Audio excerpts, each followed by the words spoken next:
Hola, buen día y bienvenidos a la segunda clase del curso ARCT 201. Durante la clase de hoy vamos a estar discutiendo muchísimos temas, son varios, pero vamos a comenzar por el tema que dejamos en la clase previa, en la clase número 1 del curso, donde prácticamente estábamos hablando de las zonas climáticas y los microclimas. Esto es básicamente para repasar. Si recuerdan, habíamos discutido que como primer factor importante para determinar, o por lo menos para comenzar a pensar en el contexto de un edificio, del diseño arquitectónico de un edificio, había que comenzar por el clima, ¿verdad? Las distintas formas del clima que estaban en el planeta Tierra. Y el factor, digamos el segundo factor en escala de importancia eran los microclimas, donde a pesar de que podíamos tener climas generales en el planeta, eh, el clima templado, el clima tropical, el clima frío y demás, eh, existían también microclimas que estaban influenciados por el contexto local específico de, de la localidad, um, la localización del predio o del edificio en este caso. Y el microclima habíamos indicado que podía estar influenciado por condiciones específicas de topografía, cuerpos de agua, incluso intervenciones humanas como las carreteras, otros edificios, etcétera. En este caso, llegamos en la clase anterior a mirar, aunque fuera muy superficialmente, los microclimas de Puerto Rico, que a pesar de que se encuentra en una zona pues tropical, como ya todos sabemos, pues tiene microclimas influenciados por la cordillera central. Todos sabemos que esta zona central de Puerto Rico es más lluviosa, también es más fría, mientras que la zona norte del país es un poco pues, más fresca también. La zona sur, entonces queda como que la zona más desértica, si pudiéramos llamarlo así, o por lo menos la más seca.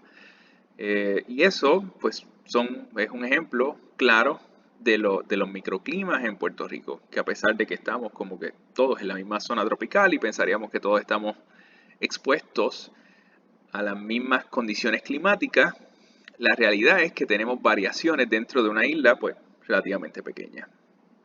Los factores naturales en Puerto Rico y en cualquier lado que afectan los microclimas o el microclima, pues son la topografía y el tipo de suelo, la exposición al sol que tienes en el site determinado, la vegetación, la precipitación, la altura a la que se encuentra el site, patrones de viento y proximidad a cuerpos de agua, como hicimos las indicaciones. Durante la clase de hoy vamos a estar hablando de cualidades que son más específicas, sobre todo porque estudiar los climas, estudiar los microclimas, analizarlos y poder, digamos que, controlar los parámetros para, para, para, para diseñar un mejor edificio, todo esto se hace en función del confort humano. Cuando diseñamos arquitectura, cuando hacemos edificios, cuando tratamos de desarrollar proyectos, la finalidad del arquitecto tiene que ser, o por lo menos debe incluir, el confort de los usuarios. Puede ser que el proyecto tenga un gran concepto, puede ser que sea un gran diseño, una gran obra arquitectónica, como le quieras llamar, pero si el proyecto al final no es propio para habitarse, pues no sería muy difícil comprender que el edificio no funciona, por lo menos no cumple con la función de cobijo del ser humano.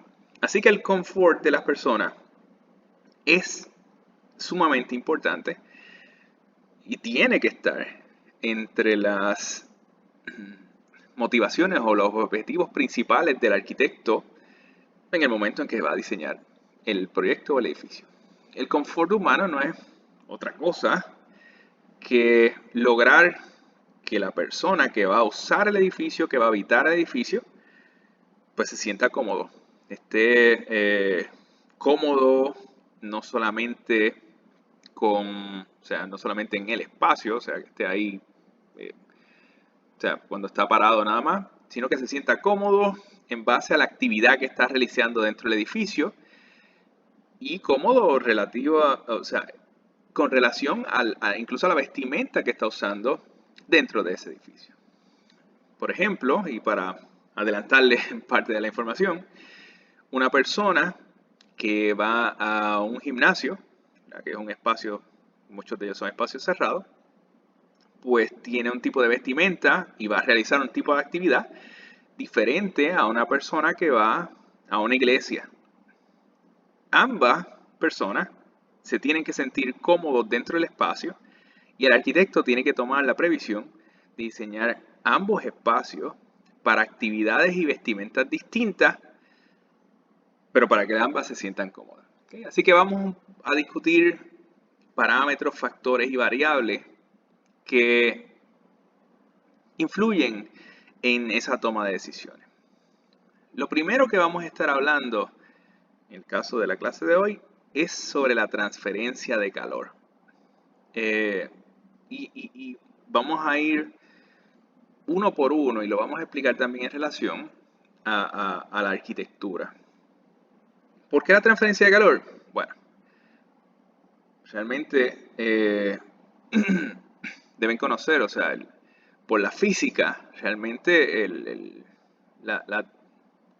como lo digo, el frío como tal no se genera. Realmente el calor, pues, lo que hace es que se transfiere y el calor se pierde o se gana calor. Pues vamos a hablar de cómo se transfiere el calor, cómo se pierde calor, cómo hacemos que se conduzca el calor o sacar el calor del edificio, de manera entonces de crear condiciones de confort humano. Hay 4 formas principales, las 4 maneras en cómo se transfiere el calor. Cada una de ellas implica un fenómeno diferente. La convección, por ejemplo. La convección es el movimiento de fluidos, gases o líquidos. Vamos a ir ahora con detenimiento una por una. La evaporación, segunda forma de transferencia de calor, es la pérdida de calor por evaporación de agua. La radiación es la emisión de calor, transferencia de calor, por medio de ondas electromagnéticas. Y la conducción del calor no es otra cosa que la transferencia de calor de un cuerpo a otro por contacto directo. En esta imagen hay todas esas formas de transferencia de calor y básicamente por la manera gráfica se pudiera ya entender, siguiendo simplemente por lógica, qué implican cada uno de estos fenómenos de transferencia de calor. Pero igual los vamos a discutir de uno por uno. La convección, como les mencioné, es la transferencia de calor por movimiento de fluido. Esto no es otra cosa que estás de pie, sientes calor, te pones un abanico de frente y el viento, ese movimiento de aire refresca tu cuerpo. O sea, el movimiento de aire agarra tu temperatura y se la lleva, la baja.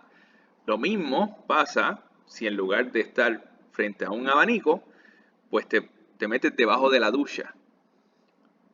El movimiento del fluido, el movimiento del líquido, hace que la temperatura de tu cuerpo se reduzca, porque el líquido se lleva, transfiere la temperatura de tu cuerpo, la mueve, se la lleva con él. Así que, en cierto aspecto, ese fluido aumenta su temperatura, porque es como si la temperatura de tu cuerpo, él la está absorbiendo y se la lleva. En esta imagen, lo que indica es que la temperatura del cuerpo humano normal son 98.6 grados Fahrenheit, lo mismo que 37 grados Celsius. Si el viento te da directamente viento que esté a 70 grados Fahrenheit, cuando te da a ti que estás a 98.6, el viento aumenta su temperatura a 75 porque la tuya, tu temperatura corporal baja. Así que prácticamente eso es lo que hay que entender de la convección, de la transferencia de calor por convección. Es el movimiento del calor, incluso puede ser pérdida de calor, por movimiento de fluido, principalmente viento o agua. En el caso de los edificios, lo que más le aplica es el viento. O sea, por lo menos en un lugar como Puerto Rico, pues lo que el arquitecto realmente intenta, el parámetro que el arquitecto intenta manipular o al menos utilizar a su favor, es el viento. El arquitecto diseña el edificio para aprovechar la ventilación natural y que el viento reduzca la temperatura del edificio. ¿Okay? Con el agua pasa lo mismo. Ustedes deben saber que en ocasiones hace calor en la casa, llueve y la lluvia refresca. Pues por supuesto, pues la lluvia enfría el material. Es lo mismo, es convección. Lo que sucede es que, bueno, el arquitecto no siempre tiene la capacidad de predecir cuándo va a llover y cuándo no, y poder contar con la lluvia para entonces poder enfriar el edificio. Así que con lo que más él cuenta y lo que más se enfoca en manipular es las corrientes de ventilación natural. La convección, por supuesto, depende de ciertas cosas. Por lo menos la eficiencia de este método depende de unos 4 factores, que es la temperatura del fluido. ¿Ves? Si tú te paras frente a un abanico, pero el abanico realmente lo que te está arrojando es aire caliente, pues no estás haciendo demasiado para refrescarte. La temperatura del fluido es importante. La velocidad del movimiento, y más adelante vamos a explicar, la velocidad del movimiento es probablemente el factor más importante. Cuando tú tienes calor, digamos que estás dentro del carro, tienes calor, decides encender el aire acondicionado. Si tienes demasiado calor, es bien raro que enciendas el aire en el nivel más bajito. A pesar de que ahí probablemente va a salir más frío, pero es muy raro que lo enciendas ahí. Pues la velocidad del movimiento es importantísima. Tú lo enciendes a lo máximo. La velocidad con la cual el fluido digamos que te impacta o te afecta, se vuelve un factor de extrema importancia para el confort, esa transferencia de calor. La cantidad de la superficie expuesta, el mismo ejemplo. Si tienes calor, estás en tu carro, es un día de esos, soleado, 12 del mediodía, el carro está caliente, enciendes el aire, no vas a poner simplemente un dedo o la mano, no, tratas de que te dé en la cara, en el cuerpo, expones toda la superficie posible para poder bajar la temperatura más rápidamente. Así que esa es importante. La humedad del ambiente también es importante, sobre todo en el aspecto de los edificios, de la arquitectura. Lo vamos a mirar con detenimiento en parte de slides subsiguientes. Estos son algunos ejemplos de la transferencia de calor por movimiento de fluido. Ya les expliqué del viento y por supuesto el agua. Otra forma de transferencia de calor es la radiación. Radiación es cuando el calor se mueve por medio de ondas electromagnéticas. Esto es fácil de comprender cuando hay fuego, acercas las manos, no tienes que meter las manos en el fuego para saber que está bien caliente. Cuando pones comida, con simplemente acercarte a un utensilio que esté caliente, tú sabes que está caliente sin tener que tocarlo. Pues eso es radiación de calor. Un edificio que está hecho de metal en una zona donde está expuesta al sol, el edificio también emite radiación, transfiere calor por onda electromagnética. Esto es también importante en la arquitectura, sobre todo porque la radiación es la manera en cómo el cuerpo humano transfiere calor. O sea, el cuerpo humano genera calor y el arquitecto tiene que tomarlo en consideración. La radiación también es la forma en cómo el sol genera calor para el planeta completo, pero en el caso de nosotros los arquitectos, lo que nos importa es sobre el edificio. Fíjense aquí que de todo ese calor que genera que irradia el sol, 19% se va a la capa de ozono, 4% se va a las nubes, 8% se disipa en la atmósfera, 17% se refleja en las nubes, 6% se refleja en la superficie de la Tierra y el número que a nosotros realmente nos importa, que es el que llega hasta los edificios, es ese 46%. Estamos hablando de casi la mitad de la radiación solar termina impactando a las creaciones, los desarrollos de edificios, la arquitectura. Con ese 46% es que nosotros tenemos que lidiar. Les explicaba ahorita que el cuerpo humano genera calor. Llegué a mencionarles al inicio, no es lo mismo entrar a un gimnasio que entrar a una iglesia. No es lo mismo entrar a un espacio donde vas a hacer ejercicio y por lo tanto vas a generar calor. El cuerpo humano irradia calor. Mucha gente haciendo ejercicio al mismo tiempo generan calor desde dentro del espacio. Calor que se acumula en el espacio. Por lo tanto, el arquitecto, en ese caso, tiene que diseñar para eso. Si volvemos a tomar el ejemplo del gimnasio, cuando se va a diseñar un gimnasio, hay que tener en consideración el aire acondicionado de cómo se va digamos que a calcular para controlar la temperatura dentro del espacio a efectos de controlar y por lo menos establecer parámetros de confort humano. No así cuando se diseñan salones de clase. En un salón de clase los estudiantes están prácticamente sentados, están quietos, no están moviéndose demasiado, simplemente están escuchando al profesor, movimientos mínimos y por lo tanto la generación de calor es mínima. Así que si volvemos a hacer el ejemplo, quizá en un salón de clase con abrir la ventana sin necesidad del aire acondicionado, eso sería suficiente para lograr confort dentro de ese espacio.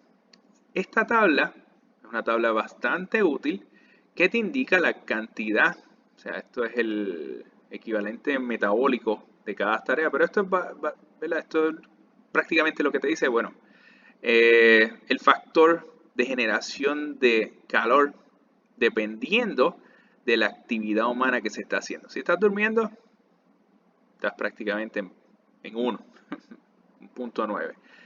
Ver televisión es tan ver televisión es prácticamente tan efectivo como dormir en términos de ejercicio. Si estás escribiendo, si estás trabajando, digamos que aquí están más los estudiantes, 1.8, también relativamente bajito. Pero si estás saltando la cuica, 10. Si estás jogueando, 8. Esta es lo que aplica a gimnasios y cosas como esa. Dependiendo de la actividad humana, se establece digamos, un factor metabólico que no es otra cosa que pues, generación de calor.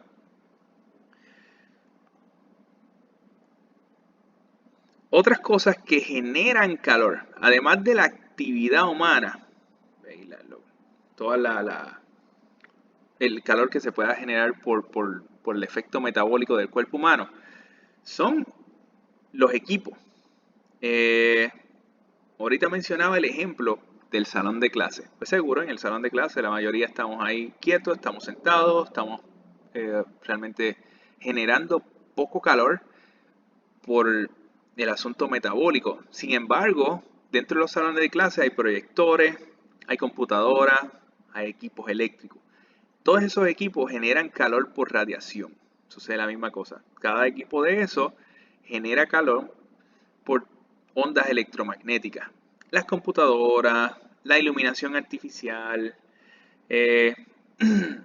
cualquier cosa mecánica o electrónica genera calor por radiación, por onda electromagnética.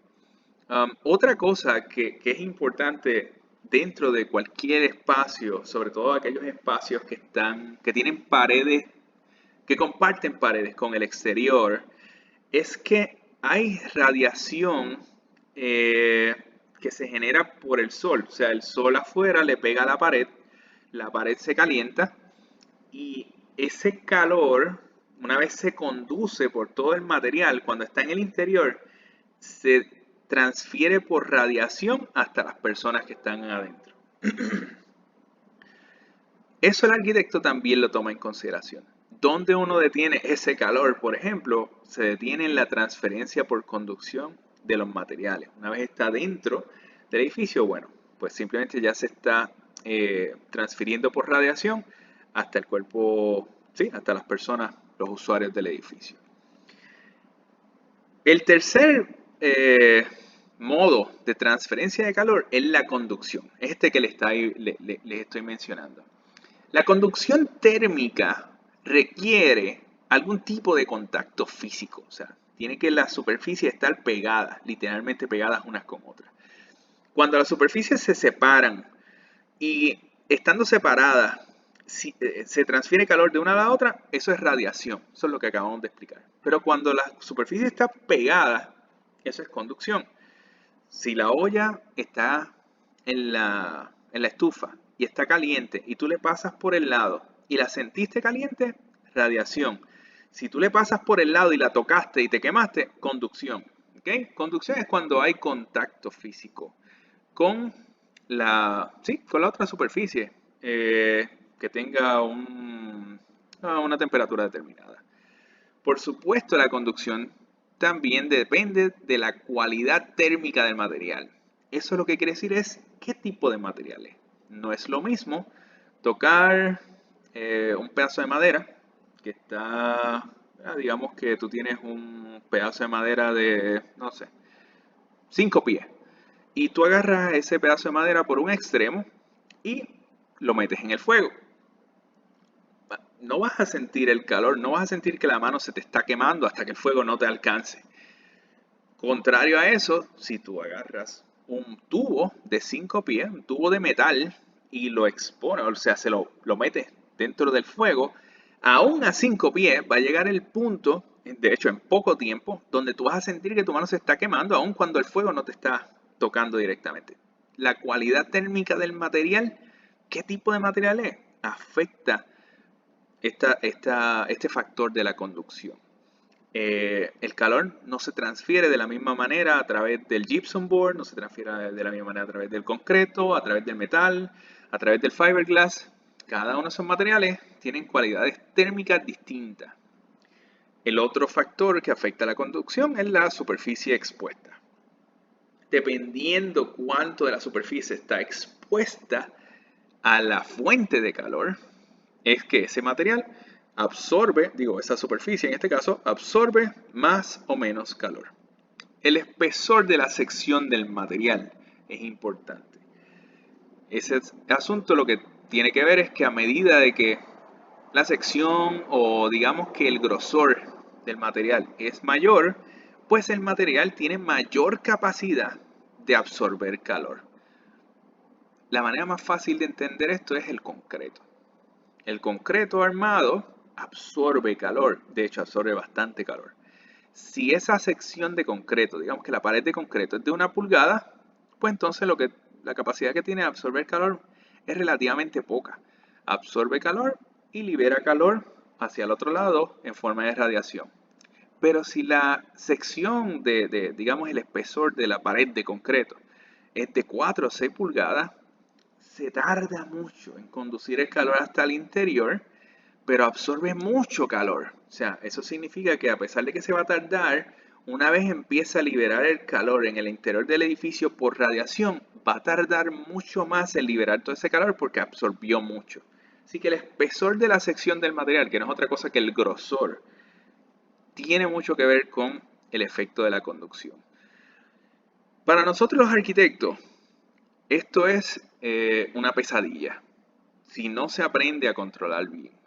Porque nosotros, bueno, tenemos que lidiar con todo el calor que llega por radiación desde el sol. Ya les dije ahorita, vieron la gráfica, que de toda la radiación solar a los edificios y la superficie de la Tierra le afecta el 46%. Ese 46% se divide en más por ciento. Tú tienes que a través de tus paredes del edificio se absorbe hasta el 35% del calor que está dentro del edificio. En el techo pasa el 25%, las ventanas el 10%, de la tierra incluso el 15%. Hay distintas, dependiendo ¿verdad? De la parte o el componente del edificio, entra más o menor calor. Para nosotros, crítico, las paredes. 35% de todo el calor que tú puedes sentir dentro de tu casa o del edificio que sea, llegó ahí a través de las paredes. 25% es a través del techo. O sea, a través de las paredes se absorbe más calor. Y eso es lógico. El sol sale bajito, pero empieza a pegarle a la pared. Cuando sube, le pega un tiempo al techo, pero una vez empieza a bajar de nuevo, tú tienes que haberlo, digo, probablemente algunos de ustedes tienen que haberlo sentido. Si tienen una sala que da hacia el oeste, es terrible cuando el sol está bajando porque todo ese sol le está pegando a la fachada oeste y tiene todo ese espacio súper caliente. Así que las paredes son extremadamente importantes y un arquitecto que quiere ser sustentable, quiere trabajar con estrategias de diseño pasiva, tiene que aprender a controlar la conducción del calor a través de las paredes. La conducción de calor, en el caso de los materiales, depende de un factor, bueno, depende de varios, pero hay uno que es como el principal, y es la resistencia térmica que tienen los materiales. El valor R. Esta tabla, aquí hay algunos materiales, estos no son todos, estos son algunos materiales simplemente para uno poder comparar. A mayor resistencia, a medida que este valor es más alto, significa que el material es mejor como aislante térmico. ¿Okay? El corcho, 3.57. Eso significa que este material es bastante bueno aislando calor. Tienes aquí este foam de poliuretano, un foam ahí específico, 6.88. Esto es un aislante térmico tremendo. Pero si te vas al otro extremo, vienes acá y dices, el metal. La resistencia del metal al calor es 0. En la medida que el valor sea bajito, significa que el material es muy buen conductor térmico. Eso significa que transfiere calor fácilmente. Pues en el caso del metal, que el valor es 0, el metal no tiene ninguna resistencia térmica, ninguna. O sea, tú empiezas a calentar el metal por un lado y al otro lado se empieza a calentar también. O sea, transfiere calor con extrema facilidad. En el caso del concreto, miren que el concreto está prácticamente en segundo lugar. Concreto no es 0, pero la resistencia térmica del concreto es bien bajita también. Eso significa que el concreto transfiere calor con facilidad. Y ahora vas a empezar a entender por qué las casas de concreto se calientan tanto. El concreto conduce calor, transfiere calor con suma facilidad, absorbe mucho calor. En un lugar tropical, lo lógico sería no construir en concreto. En Puerto Rico hay otros factores económicos, sociales que influyeron, ¿verdad? Históricamente, influyeron que el concreto fuera este material tan predilecto y tan aceptado. Pero el concreto es un muy mal material para diseño en zonas donde pues, está bien expuesto a la radiación solar. El gypsum board tampoco es tremendamente mejor. Es mejor que el concreto, pero no es un excelente material. La madera ya empieza a tener una resistencia térmica relativamente alta, por lo menos en estos materiales que son como lo más típico, pues la madera es uno de los mejores materiales. Y por supuesto tienes el fiberglass en 3.90. Ya es un material bueno como aislante térmico. Aquí, en esta gráfica, lo que ustedes van a ver son como unos ejercicios matemáticos de cómo uno pudiera calcular estas transferencias de calor En este en particular, pues lo que trata de explicar es que para poder calcular la conducción de calor de un punto, ¿verdad?, del interior de un edificio al exterior, lo más importante es poder saber cuánto es la resistencia total que tiene una sección de pared. Ahora, ¿cómo uno define cuál es la resistencia total que tiene una pared? Pues lo hace con esta tabla. Tienes que buscar los materiales de los que está hecho o lo que está compuesto la pared para poder sumar todos esos valores R y obtener un valor R total. Y en base a eso y la superficie expuesta, pues tú puedes utilizar esta fórmula, que es el área, temperatura interior menos temperatura exterior, dividido entre el valor R total, y te da pues la transferencia de calor en BTUs por hora. En este caso, esta gráfica lo que está prácticamente ilustrando es cómo varía ese valor R dependiendo del ancho, del grosor. Recuerdan ahorita que decíamos, les hablaba de la sección del material, pues el grosor del material. Prácticamente la resistencia en 1 pulgada, teniendo fiberglass, es de 4, pero cuando tienes 4 pulgadas de fiberglass, es 16. A medida que aumenta el grosor, también aumenta, en este caso, la resistencia, el valor R del material determinado. En el caso del concreto también pasa lo mismo, aumenta. El asunto es que no aumenta tantísimo. Así que el concreto, no importa si es 1 o 4 pulgadas, la resistencia térmica es extremadamente bajita.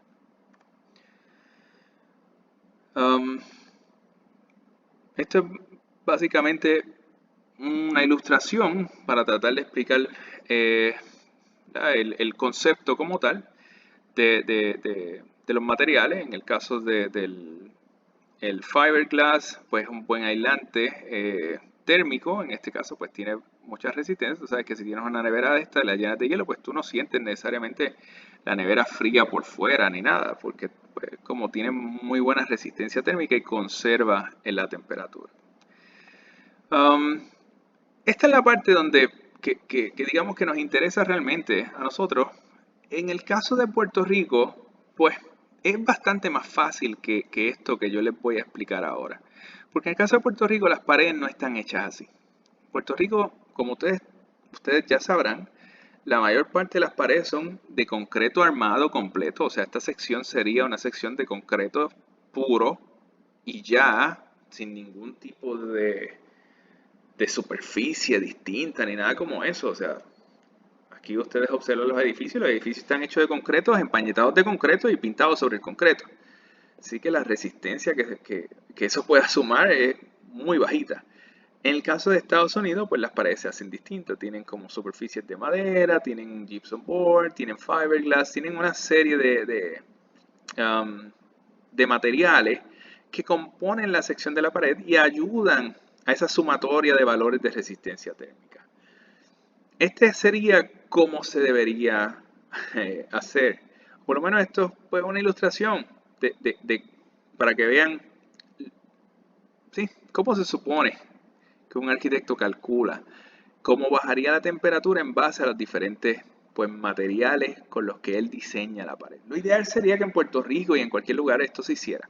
Que el arquitecto tuviera como que la dedicación de diseñar las paredes en términos de la composición, o sea, cómo él junta distintos materiales para controlar la transferencia de esa conducción de calor a medida que en el exterior la temperatura sea una temperatura X, pero cuando empiece a pasar a través de todos estos materiales, la temperatura baje. ¿Okay? En este caso, pues estamos indicando digamos que la situación ideal. Aquí fíjense en que están hasta contando la resistencia que tiene esa capa de aire sobre la superficie. Lo hicieron tanto en el exterior como en el interior y a las dos le dieron el mismo valor de 0.17. El panel de madera 0.79. El panel laminado de plywood que están poniendo detrás 0.62. le están metiendo fibra de vidrio, esta sección de fibra de vidrio de 19. Este realmente es el aislamiento térmico que va a hacer todo el trabajo, por decirlo de alguna manera. Y un panel de gypsum interior de 0.45. Todos estos números se encuentran en la tabla que mencioné y por supuesto en este caso el arquitecto llega incluso un paso más lejos y calcula el grosor que tiene ese panel de plywood, el grosor que tiene esta fiberglass, el grosor que tiene el gypsum board para determinar con exactitud el valor R. Esto, hoy en día, hay programas de computadoras que hacen esto por ti. O sea, esto, un software de computadora dedicado a ingenieros que se encargan de diseño de materiales y transferencias térmicas y demás, hace esto. O sea, aquí estamos explicando el proceso manual, pero la realidad del asunto es que hoy en día pues hay equipo que te facilita todo este trabajo. Aquí se usó la fórmula donde prácticamente están diciendo pues en el exterior teníamos 85, el interior queremos 70, 85 menos 70, hay una diferencia de 15 grados. El R total no es otra cosa que sumar todo esto, dio 21.71. En el caso del concreto, imagínate, el concreto tú tienes concreto y ya por el grosor, pues sabes que al final vas a obtener, en vez de 21.71, tienes algo así como 0.33. En este caso se suma todo, tenemos que la composición de esta pared tiene una resistencia térmica total de 21.71 y prácticamente pues se utiliza la fórmula donde se agarra el número del elemento o del material, en este caso es aire, pero en el caso de la segunda es el material, 0.79, y entonces ese número se divide entre el total, se multiplica por la diferencia de la temperatura exterior-interior y te empieza a dar la diferencia de temperatura que tienes aquí. La diferencia de temperatura a medida que se va moviendo, este bajó 0.02, baja 0.66 y así vas restando y llegas a obtener, ¿verdad? Esto es para determinar qué está haciendo cada material. A cuánto está la temperatura cuando está en el exterior, a cuánto está la temperatura cuando toca el panel de madera, a cuánto está la temperatura cuando toca el panel de plywood, el fiberglass, el gypsum, hasta que llega en el interior. Si se fijan en la gráfica, que me parece que es el asunto de mayor importancia, el material que más efecto tiene, pues definitivamente ya lo sabíamos sin tener que mirar esto, pero si queremos ver lo gráfico, pues el material que más efecto tiene sobre el cambio en temperatura es el fiberglass. Estos materiales sí reducen, en el caso del panel de plywood, una reducción más o menos buena, pero ni comparable con la reducción que hay por el fiberglass. Otro factor, o por lo menos otra forma de transferencia térmica o transferencia de calor, es la evaporación.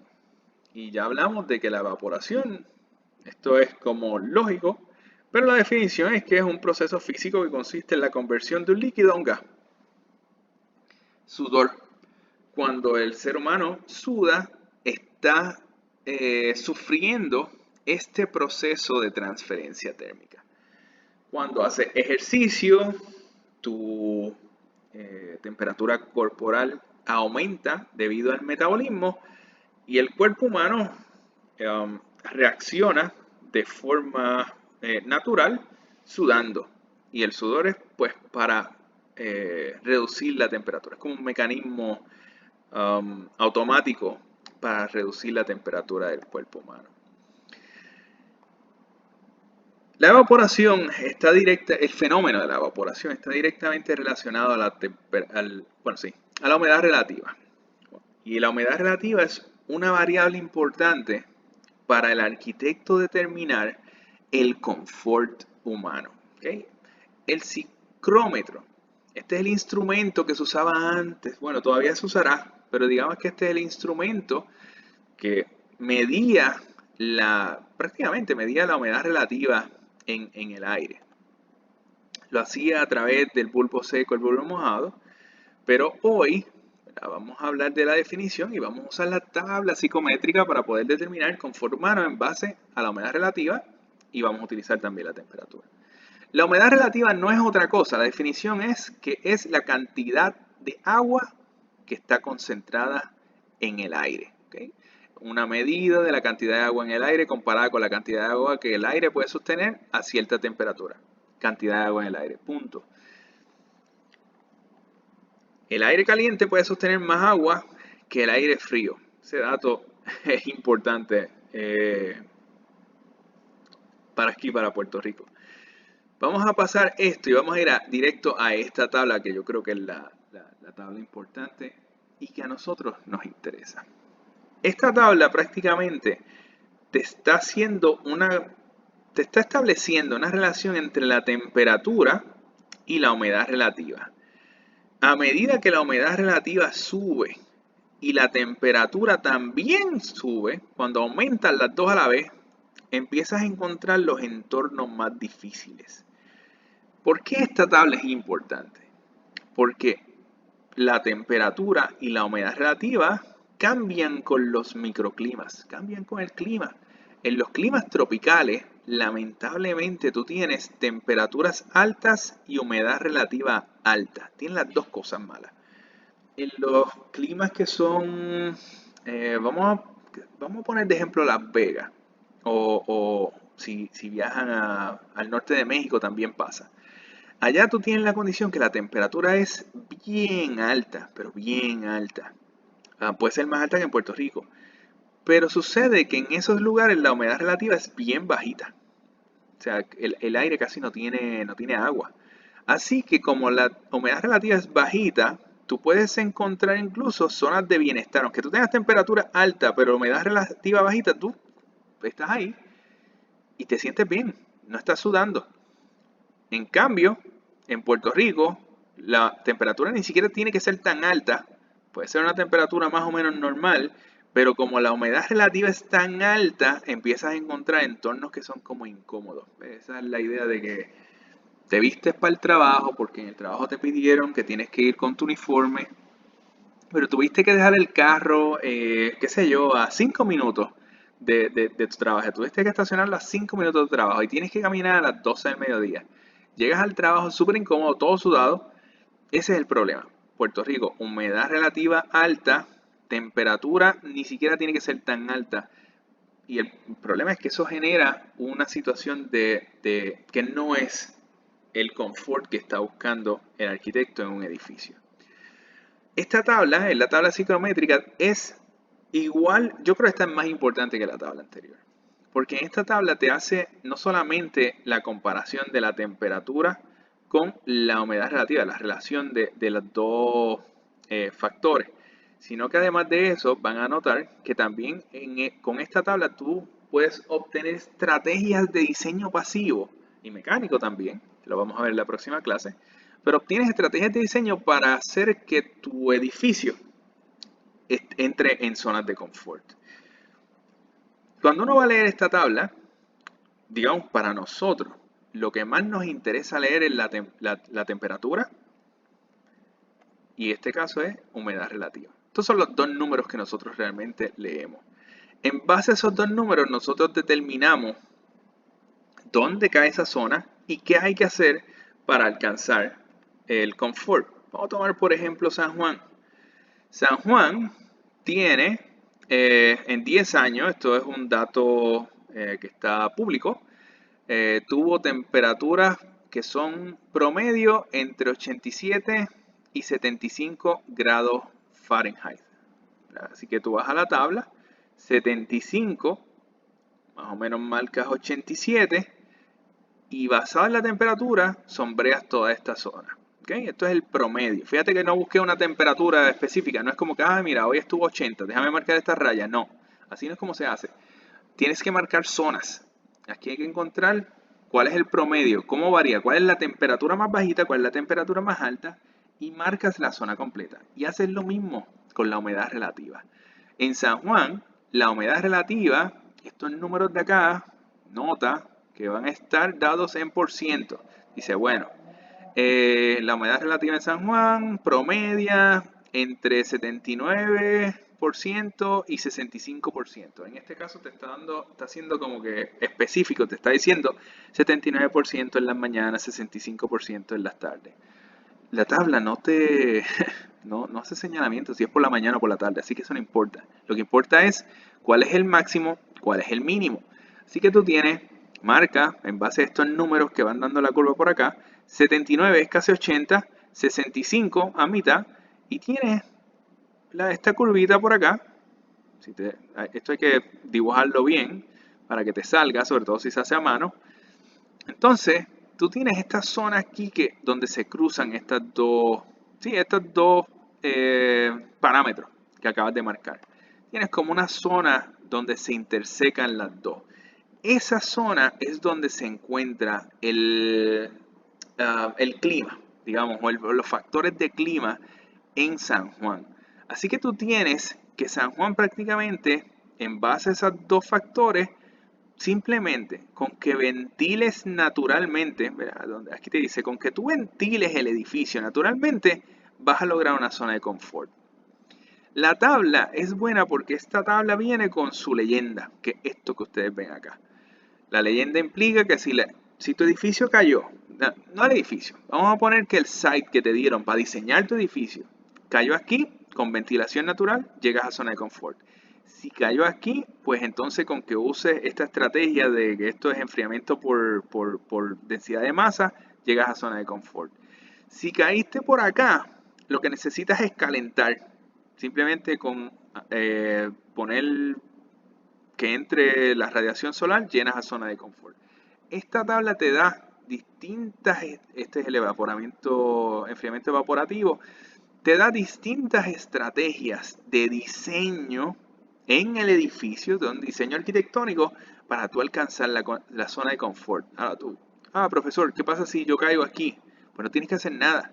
Cuando tú caes en esta zona, significa que tú puedes hacer el edificio como te dé la gana, como tú quieras hacerlo, y tu edificio ya está en zona de confort. Esto es la zona ideal. Pero Puerto Rico, ya vieron, está más o menos por esta zona de por acá. Para mover esto, que es lo que le dije, acá calor, humedecer se mueve hacia arriba, enfriamiento evaporativo se mueve hacia acá, enfriamiento se mueve hacia acá. Prácticamente es esto, o sea, te está diciendo que si tú caes por acá, pues tienes que hacer esto para moverlo para acá, aquí tienes que hacer esto para moverlo para acá. Dependiendo de dónde caiga, tienes que hacer esto para moverlo hacia la zona de confort. Ese es el parámetro que realmente importa. En el caso de San Juan, con que podamos bajar la humedad, con que podamos enfriar un poco, entraría en la zona de confort. ¿Cómo se logra eso? Con ventilación natural. Esto no es otra cosa. La tabla psicométrica no te habla de otra cosa que sean estrategias de diseño pasivo. Las estrategias de diseño pasivo son aquellas estrategias arquitectónicas de diseño de edificios que no requieren de elementos mecánicos o eléctricos para funcionar. O sea, entiendan que las estrategias de diseño pasiva en Puerto Rico, sobre todo los arquitectos en Puerto Rico, manejo de la luz solar, ventilación, ¿sí? Superficie, diseño de superficie. Ahora vamos a hablar de unos ejemplos con respecto a eso. ¿Qué cosas se toman en cuenta para la estrategia de diseño pasiva? La localización, por supuesto. Si vas a diseñar un edificio una cosa hipotética, pero vamos a suponer que tienes que diseñar un proyecto en el bosque seco de Guánica, pues no vas a tomar las mismas consideraciones que si lo vas a hacer en Utuado. Pues tienes dos microclimas distintos. Así que la localización es importante. La temperatura promedio, mes a mes, por supuesto que es importante. Ponce, la temperatura promedio de Ponce es más alta que la temperatura promedio en San Sebastián todos los meses. Por lo tanto, la temperatura es importante para saber cómo tú diseñas el edificio. La humedad relativa. En Puerto Rico, bueno, pues en ese aspecto es más o menos la misma en todo Puerto Rico. Así que ahí no, digamos que no tiene gran asignación. Pero si fueses a diseñar en Estados Unidos, en Canadá o en México, cualquier otro lugar, pues entonces la humedad relativa se vuelve un factor que tienes que considerar, tienes que investigar para saber cómo vas a diseñar. El sol, pues seguro. Eh, uno, aún con todo lo que uno viaja, uno llega a pensar que en todos los lugares del planeta el sol se mueve igual, sale igual y que las sombras son las mismas y que se mueve a la misma velocidad, lo que sea. Cualquiera que vaya a Estados Unidos, tú sabes que hay momentos del año que en Nueva York el sol, el atardecer dura como 5 horas, o sea, porque se mueve bien lento, o sea, por la posición donde se encuentra con respecto al Ecuador, pues tú ves como si el sol estuviera como que bajando súper lento. En Puerto Rico, pues más o menos, sabes que el atardecer aquí creo que son como 8 minutos que tarda, desde que el sol se empieza a ocultar hasta que se oculta. En México eso cambia, eso provoca que las sombras cambien. Así que hay un asunto con el sol que es importante estudiar. Me parece que vamos a llegar a hacerlo en algún ejercicio de la clase. Viento y topografía, claro. ¿De dónde viene el viento? No en todos los lugares del planeta el viento se mueve igual. Ni siquiera en todos los sitios en Puerto Rico. En Puerto Rico el viento regularmente viene del este-noreste. Esa es la dirección predominante de la ventilación natural. Pero eso cambia si tú estás en la base de una montaña, o sea, eso cambia si estás frente a la playa. El viento cambia de dirección cuando estás en ciertas localidades particulares. La densidad del contexto construido. No se aplican las mismas estrategias pasivas en el campo que en la ciudad, porque la densidad del contexto construido cambia los parámetros. El uso y función también es importante, como te dije, no es lo mismo diseñar un salón de clase, que probablemente sí puedes utilizar las estrategias de diseño pasiva con relativa facilidad, que diseñar un gimnasio, que tú sabes que va a ir la gente a hacer ejercicio, brincar y saltar, y por lo tanto tienes que ser más agresivo con las estrategias de diseño, pasivas o mecánicas. Y por supuesto los recursos materiales y sistemas de construcción disponibles y permitidos en la zona. ¿A qué se refiere eso? Ahora no sé sinceramente no sé cómo están las leyes en Puerto Rico, pero yo sé que hace unos años Puerto Rico no te permitía construir con ciertos tipos de bambú. Y tú por más que podrás leer que por allá en Costa Rica o en todos esos países de Latinoamérica el bambú es el material sustentable eh, por excelencia y es perfecto para todo lo que tú quieras, pues si en Puerto Rico no te permiten utilizarlo, no te permiten utilizarlo. Así que ese material tienes que descartarlo. Eso es lo que se refiere a este punto. Existen tecnologías que están restringidas a ciertos lugares, existen materiales que no te permiten utilizar en ciertos lugares. Así que no importa si el material es bueno o malo como estrategia pasiva, si la ley del lugar no te permite utilizarlo, pues eso es una limitante real cuando vas a diseñar. La localización, yo creo que hablamos de esto. Dependiendo de donde te ubiques con respecto a la línea del Ecuador, se diseña de una manera o de la otra. Lamentablemente, nosotros estamos en la zona tropical, temperatura alta, humedad alta. Yo diría que de todas, por lo menos esta combinación es horrible. Es terrible para diseñar, es incluso terrible para diseñar utilizando estrategias de diseño pasiva. Te lo hace más difícil. Tienes el sol, tienes temperatura, tienes humedad, tienes viento. Estos son los factores que más importantes, o sea, estos son los que se vuelven más relevantes al momento de diseñar en zonas que son tropicales, donde la temperatura y la humedad relativa son muy altas. Estrategias que se utilizaban antes y que actualmente se pudieran utilizar.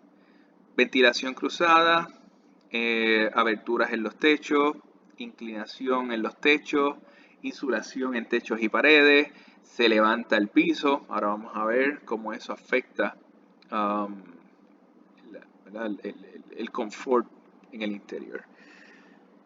Estrategia simple cuando uno está haciendo el diseño de cualquier proyecto en una zona tropical. Número 1, se levantaba el piso. Esto pasaba antes, o sea, las casas de antes, las de los campos sobre todo, no eran casas rastreras como las de ahora. La casa se levantaba porque si tú tienes la casa levantadas sobre columnas, el viento también pasaba por debajo y eso ayudaba a enfriar el espacio interior. Esa ventilación que ocurría, que pudiera ocurrir por debajo de la estructura, era importante para enfriar el espacio en el interior. O sea, esto por convección reducía la temperatura.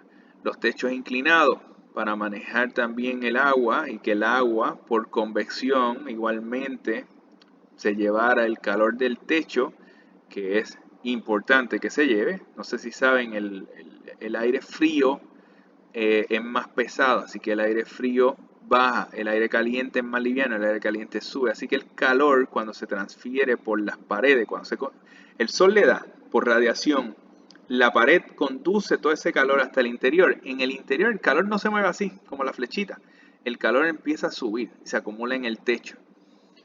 Así que el efecto que provocan los techos inclinados, donde la lluvia por convección reduce ese calor y ayuda a enfriar la estructura y el espacio interior. Y por supuesto, la idea de tener espacios que eran bastante abiertos, que no estuvieran muy interrumpidos, que el edificio fuera como angosto, era como alargado y angosto, de manera que la ventilación cruzada pudiera suceder sin interrupción. Todos estos son estrategias de diseño arquitectónico fáciles, simples, que ayudan a que el proyecto se acondicione de forma pasiva. Profesor, ¿cómo logro hacer el espacio así como que sin ventanas? Pues, celosía, ventanas amplias de piso a techo, los louvers, persianas, muchas de estas cosas, las paredes que estén alejadas entre ellas, que no estén todas juntas, que no sean como pasillos, todas esas cosas provocan como torbellinos dentro de la casa. Yo creo que una de las estrategias más útiles para, o sea, estrategias arquitectónicas pasivas es el hecho de la ventilación cruzada. Y la ventilación cruzada, la manera en cómo se logra es prácticamente hacer un edificio que sea angosto, pocas paredes interiores, paredes alejadas entre ellas, y por supuesto que tienes que tener elementos que permitan que ventile cruzado. O sea, no puedes poner una ventana acá y otra ventana en la otra cara y en el medio llenarlo de paredes de concreto, pues no va a tener ninguna ventilación cruzada. Las superficies, las cubiertas son importantes. ¿Por qué la cubierta es importante? Porque aquí te acabo de decir en este ejemplo, para que el calor empiece a conducirse, lo primero que tiene que hacer esa pared es calentarse. ¿Cómo se calienta? Por el sol. Si tú tienes una cubierta como esta, que lo que hace es que el sol puede dar en ciertas direcciones y lo provoca sombra, así que la superficie, la pared, nunca está expuesta a la radiación solar, pues esa pared nunca va a conducir ningún calor, por lo menos no del sol, que es un calor, o sea, la pared, 35% del sol se mete por la pared. Si tú tienes una superficie verde, pues esa superficie verde tiene una resistencia térmica altísima, el valor R es altísimo, por lo tanto la conducción va a ser mínima hacia el interior, va a ser el material que quieras allá adentro. Acá, esta superficie verde natural va realmente a detener y a resistir, literalmente lo que hace es que resiste la transferencia de calor. Así que la superficie, la cubierta de los edificios es extremadamente importante. La sombra, extremadamente importante. Si tú tienes celosía, si tú tienes ventanas de louvers, si tú tienes los aleros, todos elementos que ayuden no simplemente a reflejar la luz solar, sino que ayuden como a bloquear la luz solar sobre la fachada, sobre el material que la va a conducir hacia el interior, son estrategias pasivas, fáciles, perfectamente controlables por el arquitecto, que ayudarían significativamente a evitar que el espacio interior se caliente. Lo que tú quieres en primer lugar es evitar que la radiación del sol le pegue a tu fachada. Tú como arquitecto, y que quieres ser un arquitecto sustentable, que no quieres realmente depender de aire acondicionado y el montón de cosas mecánicas que puedan existir, si tú quieres ser ese arquitecto, lo primero que tú tienes que hacer es bloquear la radiación del sol, que es la que se mete en el edificio. La radiación del sol siempre va a ser superior a cualquier actividad metabólica que tú puedas hacer dentro del edificio. Lo único que pudiera superar la radiación solar serían equipos mecánicos pesados, qué sé yo, algo así como una máquina de aire acondicionado que genera tremendo calor, o, o máquinas industriales de manufactura. Esas cosas generan muchísimo calor desde dentro del edificio. Pero para una casa o un edificio así como habitable de oficina, no hay nada que tú puedas hacer dentro del proyecto que supere el calor que se va a transferir, que se va a conducir cuando el sol le pega a la pared y empieza a calentarla. Nada lo va a superar. A menos que dentro del proyecto hagan una fogata o una cosa así. La ventilación se vuelve extremadamente importante. No solamente tú quieres bloquear la luz solar, tú quieres, bueno, sí, bloquear realmente el impacto del sol sobre tu superficie. Tú quieres que si va a suceder algo, tú quieres sacar todo el calor que se empiece a entrar dentro del edificio. Primero el sol le pega a tu fachada por radiación y cuando ya tu fachada se está calentando empieza a conducir calor hacia el interior. Así que el interior, a la vez que tu fachada se está calentando, el interior se va a empezar a calentar. Cuando el calor está en el interior, tú lo que quieres es sacarlo de ahí. ¿Cómo tú lo sacas? Lo puedes hacer mecánicamente con un aire acondicionado. Eso es lo que hace el aire acondicionado. Agarra el aire caliente dentro de tu espacio y lo mete por un proceso, lo enfría y te lo dispara para atrás frío. Pero si tú eres un arquitecto que quieres aprovechar las estrategias pasivas y quieres maximizar la sustentabilidad de tu edificio, pues tú quieres utilizar el viento a tu favor. Ventilación cruzada, huecos en el techo. ¿Por qué los huecos en el techo? Ahorita te dije que el calor es más liviano, así que el calor sube si tú tienes huecos en el techo, si tú tienes ventanas en el techo, literalmente boquetes en el techo, el calor se va a salir por ahí. Así que tú quieres tener huecos cerca del techo. Quieres tener también techo alto. ¿Por qué la importancia del techo alto? Porque si tú tienes el techo muy bajito, cuando tú estés parado, tú vas a sentir el calor. Porque el calor pesa menos, se va hacia arriba. Tú vas a sentir el calor en tu cara. Si tú tienes el techo alto, más de 8 pies, no los 8 pies convencionales que hacen las casas hoy en día, más de 8 pies, eso implica que cuando tú estés de pie, el calor va a estar encima de ti. Así que la sensación térmica va a ser menor. Huecos en los techos, de manera que el calor suba y se vaya. Si tú abres ventanas, el mismo viento te va a ayudar por convección a mover ese calor y sacarlo del edificio, donde estés. La posición del proyecto, no la posición, vamos a decir la morfología del proyecto, con respecto a la dirección del viento es extremadamente importante. Pero aquí viene un asunto conflictivo.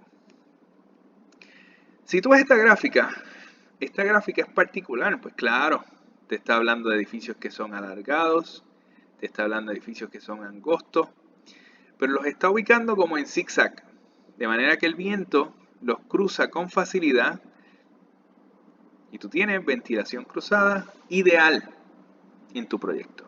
El problema de esto es que tienes la limitante arquitectónica de este tipo de configuración. Y ya tú sabrás, como estudiante de arquitectura, que este tipo de configuración ni siempre es la mejor o la adecuada y sinceramente no siempre la puedes hacer en el site que tienes.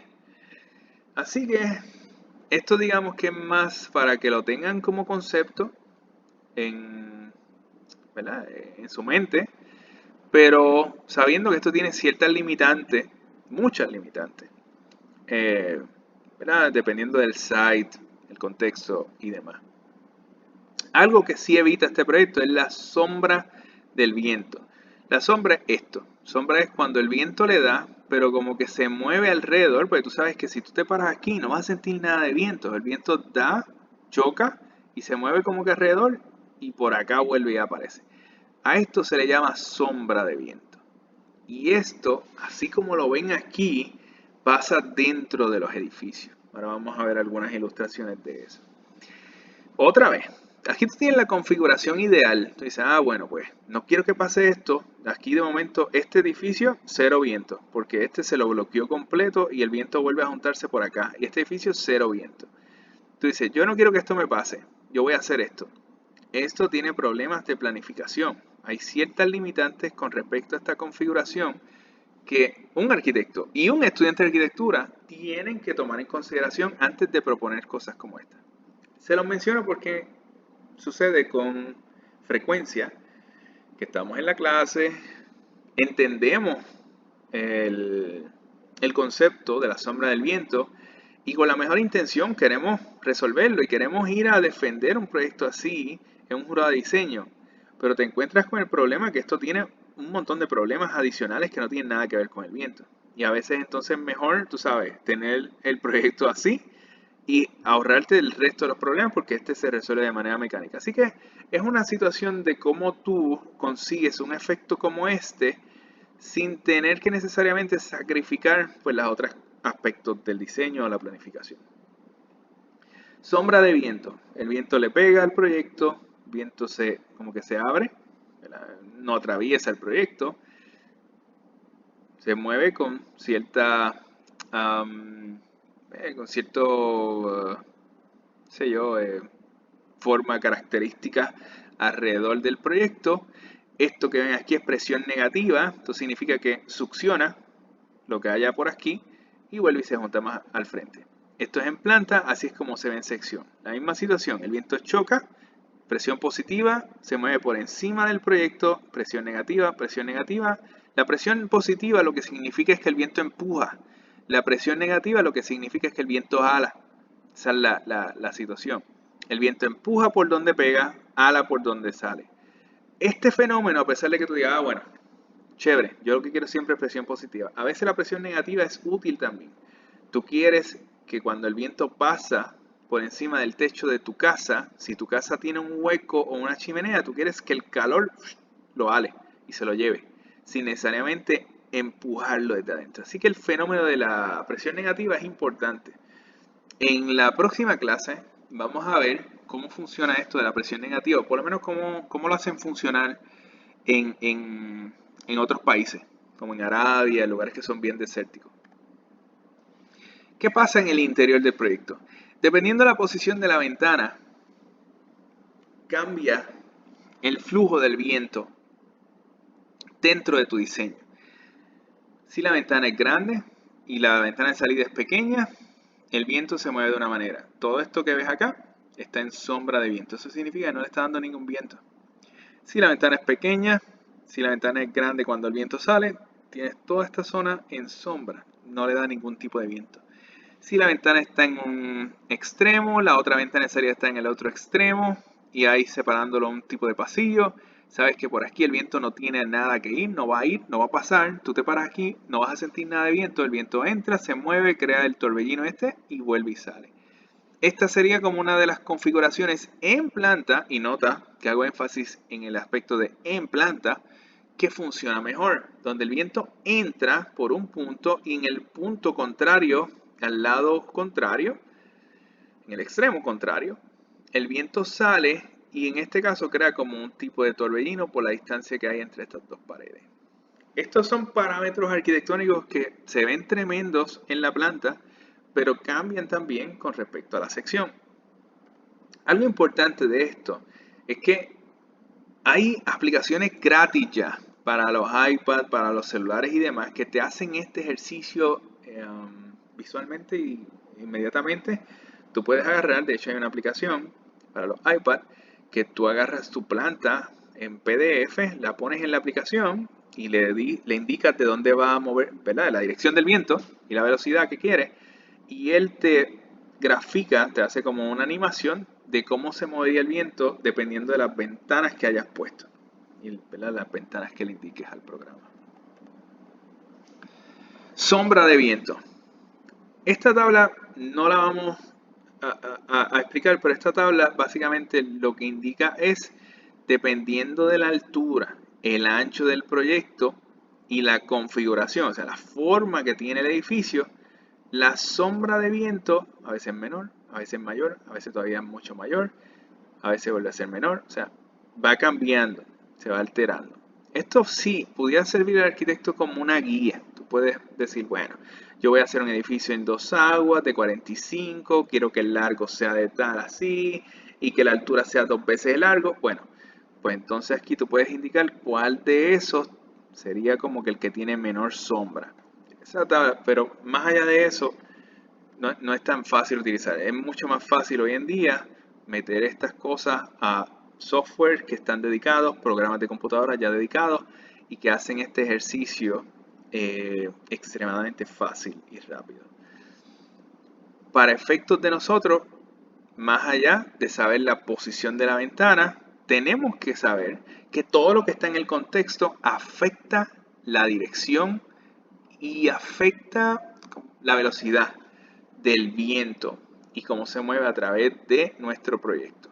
Aquí tú tienes esto que se ve ahí, es como un arbusto, pues el viento le da, se mueve por dentro, hay como una ventana y aquí te están explicando qué pasaría. El viento se mueve, como que baja y sale. Esto definitivamente es para efectos de ilustración. ¿Qué significa eso?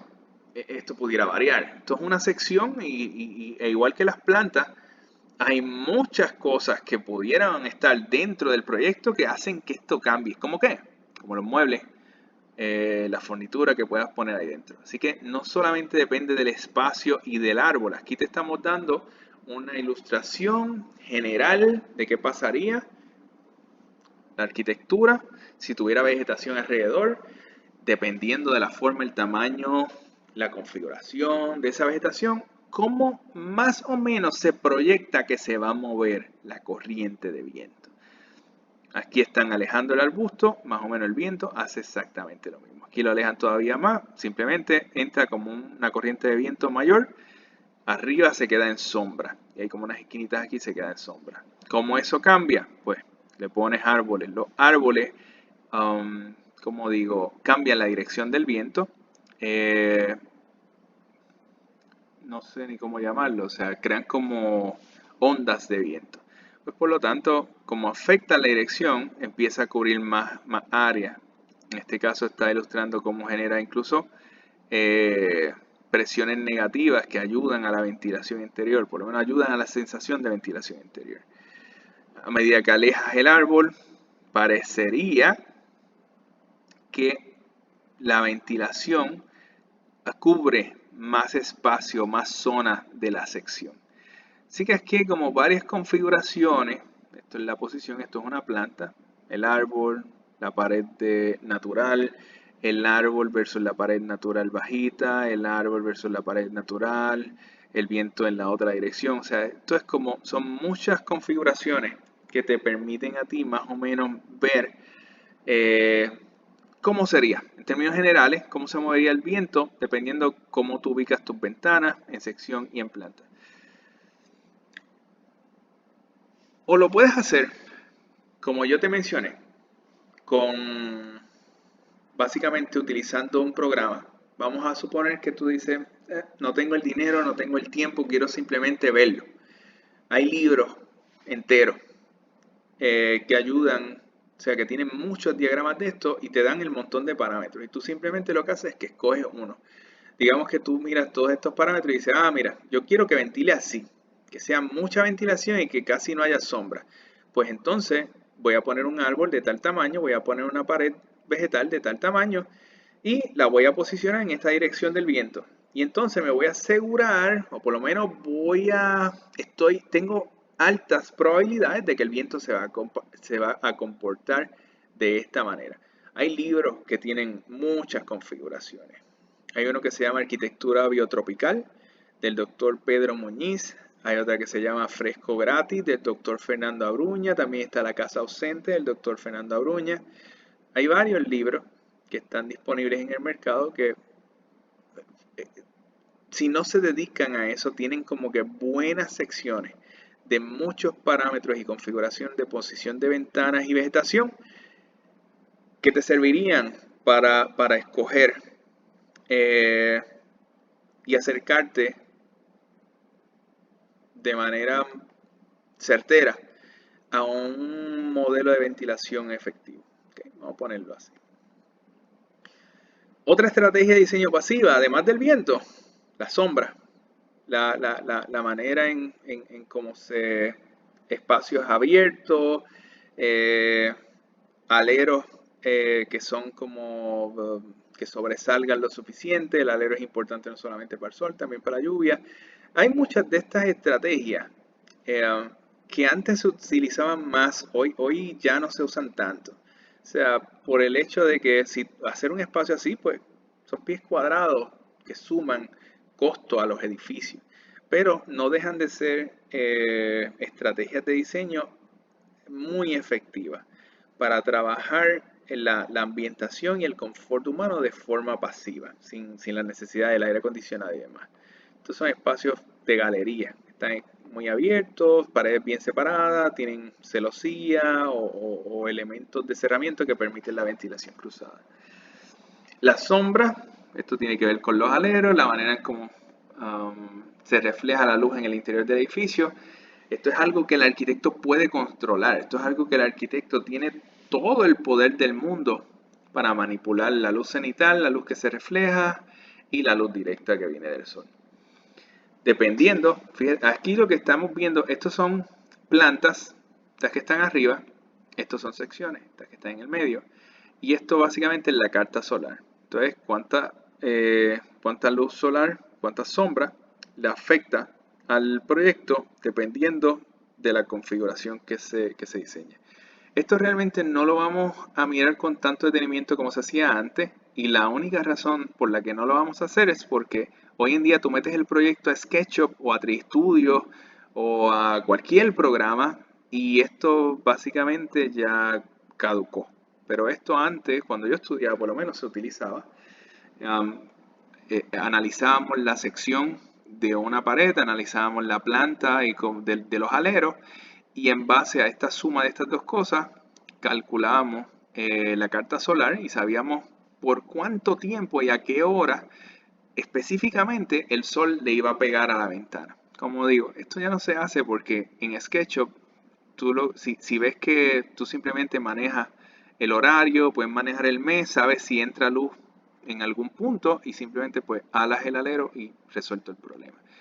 Pero esto antes era extremadamente efectivo, todavía sigue siendo efectivo en la explicación. O sea, si tú tienes en planta estas secciones, ¿verdad? Estos son como molduras que se le ponen a las ventanas, pues obviamente cuando el sol esté moviéndose va a arrojar sombra en esa dirección. Lo que pasa es que no basta con eso, tú tienes que tener también aleros saliendo en la dirección horizontal, de manera que cuando el sol esté moviéndose de arriba hacia abajo, de abajo hacia arriba, lo mismo, bloqueen la luz. Tienes que recordar que el sol no solamente se mueve de este a oeste, también se mueve, bueno, se mueve desde abajo, sube y vuelve y baja. Así que son como dos movimientos que ocurren al mismo tiempo que el arquitecto tendría que estar pendiente para saber y poder controlar a qué hora entra la luz o si quiere bloquear la luz completa. No es necesario que ¿verdad? Uno se obsesione con bloquear toda la luz solar. Eso no es necesariamente lo que uno quiere. Tú puedes tener luz indirecta. Incluso tú puedes tener luz directa en ciertos momentos del día, ciertas horas. Lo que tú no quieres es que pase 12 horas el sol pegándole a la fachada. Digo, estoy exagerando, pero no quieres que pase 4 o 5 horas pegándole a la fachada o entrando por la ventana, porque son 4 o 5 horas que va a estar tirando radiación hacia el interior del proyecto y que va a estar calentando el espacio, como si fuera un horno. Así que tú puedes con esto limitar la luz solar directa que va a pasar hacia el interior de tu edificio. Y esto pues son ejemplos de cómo se ven estas cosas. El louver, esto es otro tipo de louver, pero más en forma de alero, el alero inclinado. Todas estas cosas sirven para controlar la radiación solar que pase hacia adentro del edificio. Y básicamente para terminar, pues aquí hay algunos ejemplos que son ejemplos arquitectónicos de alero y distintas maneras son como casos de estudio que usan estrategias de diseño pasiva. En este caso, pues lo que más estamos viendo son el hecho del bloqueo de la luz solar. Este tipo de alero, un alero gigantesco. En este caso, pues ya vimos este ejemplo con toda esta mampara que provoca pues toda esta sombra. Aquí, si ven, pues claro, está pegando la luz solar, pero es en mínimo de la superficie, sobre todo el de la pared, que es tan importante. Cosas como estas que hoy en día se pueden trabajar desde el espacio del arquitecto como estrategia pasiva para mantener el confort humano. ¿Cómo en este caso estamos manteniendo el confort humano? Pues limitando los factores que aumentan la temperatura o que aumentarían la humedad relativa. Y dándole espacio a aquellos factores que ayudarían también a contrarrestarlo, como el viento. Por eso van a ver en todas estas imágenes tantos espacios que están tan abiertos, donde el viento puede cruzar libremente a través del proyecto. Yo creo que esa es una de las cosas más importantes. La próxima clase no solamente vamos a hablar de la dirección del viento, vamos a volver a tocar ese tema, sino también vamos a hablar de la orientación del edificio y algo que es extremadamente relevante para el arquitecto es poder combinar la estrategia de diseño pasiva con respecto a la orientación del proyecto, con respecto al sol y con respecto al viento al mismo tiempo, que como vamos a notar no coinciden. ¿Okay? Otro proyecto tropical, elevado desde el suelo para que ventile por debajo. Noten los aleros, el extrusion del alero, las ventanas, las paredes grandes para que ventile. Son otras estrategias útiles para el diseño pasivo, que al final termina siendo el diseño que es el realmente sustentable. Está muy bien utilizar celdas fotovoltaicas, está muy bien utilizar calentadores solares y todas esas cosas, pero no debemos olvidar que todas esas estrategias son estrategias mecánicas, de acondicionamiento mecánico. Las estrategias pasivas es lo que se conoce tipo arquitectura vernácula o cosas como esa, donde la arquitectura aprovecha el contexto para condicionarse. Y esas son las que vamos a estar mirando, las vamos a mirar en la próxima clase también. Así que nada, muchísimas gracias. Hasta aquí la clase. En la próxima sesión pues seguiremos entonces analizando algunos de estos conceptos que hemos mencionado hoy y presentando conceptos nuevos, igual de estrategias de diseño pasivo.